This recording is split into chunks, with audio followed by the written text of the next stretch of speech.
Hello दोस्तों, स्वागत है कहानियों की दुनिया में।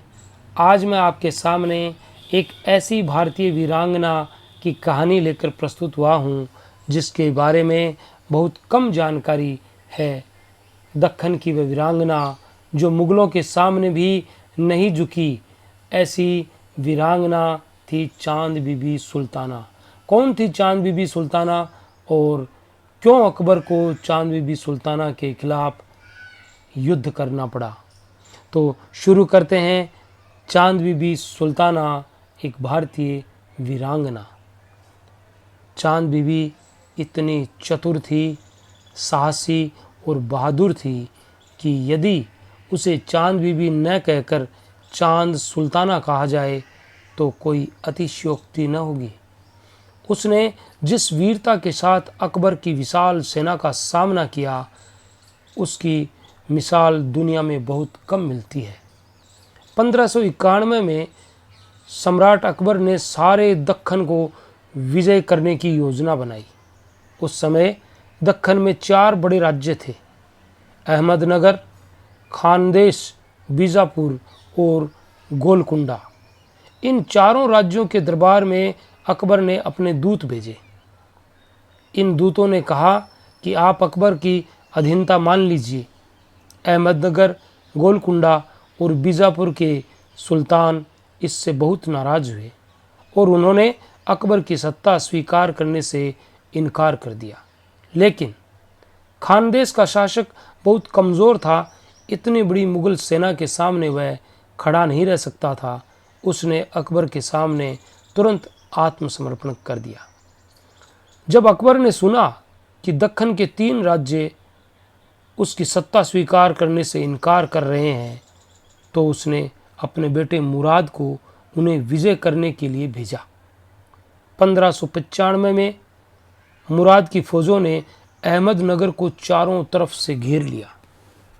अहमदनगर पर एक तरह से चांद बीबी का ही शासन चलता था। उस समय वही राज्य की उत्तराधिकारिणी रह गई थी। वह हुसैन निजाम शाह की बेटी और आदिल शाह की पत्नी थी। वह उच्च वंश की एक सदाचारिणी नारी तो थी ही, साथ ही उसमें बुद्धि, रणकौशल और राजनीतिज्ञता की भी कमी नहीं थी। इसलिए वह नादिरत उल ज़मानी, संसार में अपने समय की अनुपम कहलाती थी। जब चांद बीबी ने देखा कि देश हाथ से निकला जा रहा है तो उसका रक्त खोलने लगा। उसने बुर्का पहना और तलवार हाथों में संभाल कर युद्ध भूमि में कूद पड़ी। दुर्भाग्य से उस समय अहमदनगर की जनता में फूट पड़ी हुई थी। वहाँ 2 दल बने हुए थे, एक शियों का, दूसरा सुन्नियों का।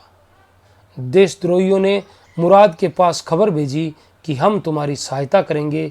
इससे स्थिति और विकट हो गई। लेकिन चांद बीबी ने हिम्मत नहीं हारी। उसने अपने सभी अमीरों को एक जगह बुलाया और उन्हें बड़ी चतुराई से समझा बुझाकर शांत कर दिया। अब उसकी आंखें खुली और उनकी दृष्टि अकबर की विशाल सेना की ओर गई। उन्होंने मुराद को सहायता का जो वचन दिया था, उससे उन्हें बहुत पछतावा हुआ। लोगों ने मिलकर यही फैसला किया कि चांद बीबी राज्य की उत्तराधिकारिणी बनकर किले में बैठे और वे सब कमर कसकर मैदान में उतरें और जैसे भी हो अहमदनगर की रक्षा करें। लेकिन चांद बीबी चुपचाप बैठने वाली नहीं थी। उनके हृदय में देश प्रेम हिलोरे मार रहा था। वह किसी न किसी तरह शत्रु को परास्त करना चाहती थी। उसने चारों तरफ घूम घूम कर अनाज और युद्ध की सामग्री इकट्ठी करनी शुरू कर दी। उसने अपनी चतुराई और राजनीति से दरबार के सभी अमीरों को खुश और संतुष्ट कर दिया। उसने खुद ही इतनी अच्छी मोर्चाबंदी की कि अहमदनगर का मोर्चा पूरी तरह सुदृढ़ बन गया।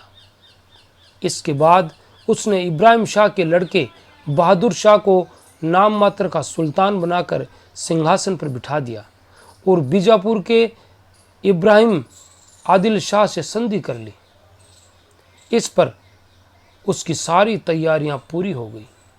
उस समय जो भी अहमदनगर की सेनाओं को देखता था, उसे उसके पीछे चांद बीबी की देशभक्ति की ही छाप दिखाई देती थी। उसने एक बहादुर सेनापति की तरह कवच पहना और तलवार तथा ढाल लेकर शत्रुओं से जूझ पड़ी। उसकी वीरता देखकर बड़े बड़े सैनिक भी दंग रह गए। उसने खुद सैनिकों के आगे रहकर उनका नेतृत्व किया। उसने युद्ध भूमि में सैनिकों के सामने ऐसे जोशीले भाषण दिए कि कायर से कायर व्यक्ति भी पीछे रहने का साहस नहीं कर सका। चांद बीबी ने राजपुतानियों की बहुत सी गाथाएं सुन रखी थी। उसने सुना था कि युद्ध के समय रानियां सैनिकों के सामने जोशीले भाषण देती है और प्रेरणा भर कर कहती है कि जाओ, देश के लिए बहादुरी से युद्ध करो। लेकिन चांद बीबी उनसे भी एक कदम आगे बढ़ गई। उसने सैनिकों को इकट्ठा करके कहा, ये हम सबके मान अपमान और आज़ादी गुलामी का प्रश्न है। मेरे साथ आओ और देश के लिए बहादुरी से युद्ध करो। ऐसी स्थिति में ऐसा कौन पुरुष था जो चांद बीबी का साथ न देता? कौन ऐसा वीर था जो उसे रणचंडी के रूप में आगे बढ़ता देख पीछे लौट जाता? कौन ऐसा व्यक्ति था जो इस निडर और जान हथेली पर रखकर चलने वाली चांद बीबी की पुकार पर अपने प्राण बचाने का प्रयत्न करता? फूल सी चांद बीबी अपनी फौज को लेकर आगे बढ़ी और बाज की तरह मुराद की सेनाओं पर टूट पड़ी। जब शत्रुओं ने देखा कि एक साहसी और निडर स्त्री हाथों में शस्त्र लिए उनके सामने ही जमीन पर खड़ी खड़ी वीरता से उनका मुकाबला कर रही है, तो वे अवाक रह गए। ऐसा रणकौशल, ऐसा साहस उन्होंने पहले कभी नहीं देखा था, और वह भी एक ऐसी स्त्री के द्वारा जो हमेशा ही महलों की दीवारों के भीतर रहकर फूलों की तरह पली हो। ये युद्ध कई दिनों तक चलता रहा। एक दिन मुराद के सैनिकों ने सुरंग लगाकर चांद बीबी के किले की दीवार उड़ा दी। किले में भगदड़ मच गई। सभी लोग भागने की योजना बनाने लगे, लेकिन धन्य था चांद बीबी का साहस। शेरनी का सा हृदय रखने वाली उस स्त्री ने बुर्का उतार फेंका और चमचमाती हुई तलवार हाथों में लेकर किले के बुर्ज पर जा खड़ी हुई। वह पहले से ही जानती थी कि एक दिन ऐसा जरूर आएगा, इसलिए उसने कड़ियाँ, तख्ते, बांस और सारी आवश्यक चीजें पहले ही जमा कर ली थी। वह किले की गिरी हुई दीवार पर स्वयं आकर खड़ी हो गई। उसने लोगों को लालच देकर और डरा धमकाकर इतनी चतुराई से काम लिया कि स्त्री और पुरुष सभी मिलकर काम में जुट गए। कुछ ही देर में किले की दीवार फिर से खड़ी कर दी गई तथा उस पर तोपें चढ़ा दी गई। मुराद की फौजें जब इन काम करते हुए लोगों पर हमला करती तो धुआंधार गोले बरसाकर उन्हें पीछे हटा दिया जाता। शाम के समय जब मुराद के सैनिक अपने डेरों पर लौट गए तो चांद बीबी हजारों कारीगरों और राज मजदूरों को लेकर दीवार के पास आ खड़ी हुई। दीवार को पक्का बनाने का काम शुरू हो गया। चांद बीबी घोड़े पर सवार थी। चारों तरफ मशालें जल रही थी और चिनाई का काम जोरों पर चल रहा था। चांद बीबी मजदूरों को मुट्ठियां भरकर रुपए, अशर्फियां देती जाती थी। जब मजदूरों ने यह देखा तो उन्होंने पूरी लगन से काम करना शुरू कर दिया। जब दूसरे दिन शत्रुओं की सेना मोर्चे पर आई तो उसने देखा कि 3 गज चौड़ी 50 गज ऊंची किले की दीवार ज्यों की त्यों बनकर तैयार हो गई है। सभी सैनिक अवाक रह गए और मन ही मन चांद बीबी की प्रशंसा करने लगे। इस लड़ाई में एक बार चांद बीबी के पास गोला बारूद समाप्त हो गया। रसद मिलने के सारे रास्ते बंद हो गए थे और कहीं से कोई सहायता नहीं मिल रही थी। तब चांद बीबी ने चांदी और सोने के गोले डलवाए और उन्हें मुराद की फौजों पर मारना शुरू कर दिया। अब अंत में उसकी वीरता फल लाई और मुराद की फौजों को पीछे हटा दिया गया। अब अहमदनगर पूर्णतया सुरक्षित था। जब मुराद ने देखा कि उसकी दाल नहीं गलेगी तो उसने चांद बीबी से संधि कर ली। इस संधि के अनुसार चांद बीबी ने बराबर का इलाका अकबर को देना स्वीकार तो किया। इसके बाद 5 वर्ष तक अकबर ने अहमदनगर पर हमला करने का साहस नहीं किया। 5 वर्ष बाद बादशाह अकबर के सबसे छोटे पुत्र ने अहमदनगर को जीत लिया। इस बार उसकी विजय इसलिए हुई कि अब चांद बीबी उसका सामना करने के लिए वहां नहीं रह गई थी। इस तरह उस पवित्र सदाचारिणी और वीर बेगम का अंत हुआ। जब तक चांद बीबी जीवित रही तब तक वह अपने देशवासियों के दिलों में देशभक्ति की ज्वाला फूंकती रही। उसने कायर से कायर पुरुष को भी देशभक्त और वीर बना दिया। जिसने भी उसे शत्रुओं पर बाज की तरह झपटते देखा वह उसे कभी नहीं भूल सका। उसने दूसरी वीरांगनाओं की तरह लड़ाई की योजनाएं नहीं बनाई वरन उन्हें स्वयं क्रियान्वित भी किया।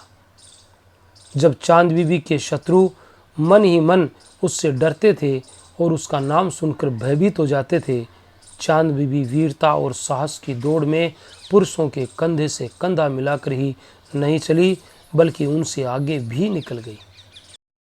अकबर भी मन ही मन उस पर श्रद्धा करने लगा था। इसलिए अहमदनगर पर विजय पाने के बाद उसने जो पहला काम किया वह था चांद बीबी के हत्यारों की खोज। जब तक उसने चांद बीबी के एक एक हत्यारे को पकड़कर मरवा नहीं दिया तब तक उसे चैन नहीं मिला। कहते हैं कि जब उसे ये समाचार दिया गया कि चांद बीबी के हत्यारों की बोटी बोटी काट दी गई है तभी उसने संतोष की सांस ली। चांद बीबी अपने प्राण देकर हमारे सामने एक आदर्श उपस्थित कर गई जिसे कोई भी देशभक्त कभी नहीं भुला सकता। ये थी दक्कन की वीर वीरांगना चांद बीबी सुल्ताना की कहानी। अगर आपको अच्छी लगी है तो हमारे चैनल को लाइक, शेयर, कमेंट और सब्सक्राइब कीजिए और मिलेंगे कल किसी नई शौर्य गाथा वीरांगना की कहानी के साथ। तब तक के लिए all the best. Thanks for watching.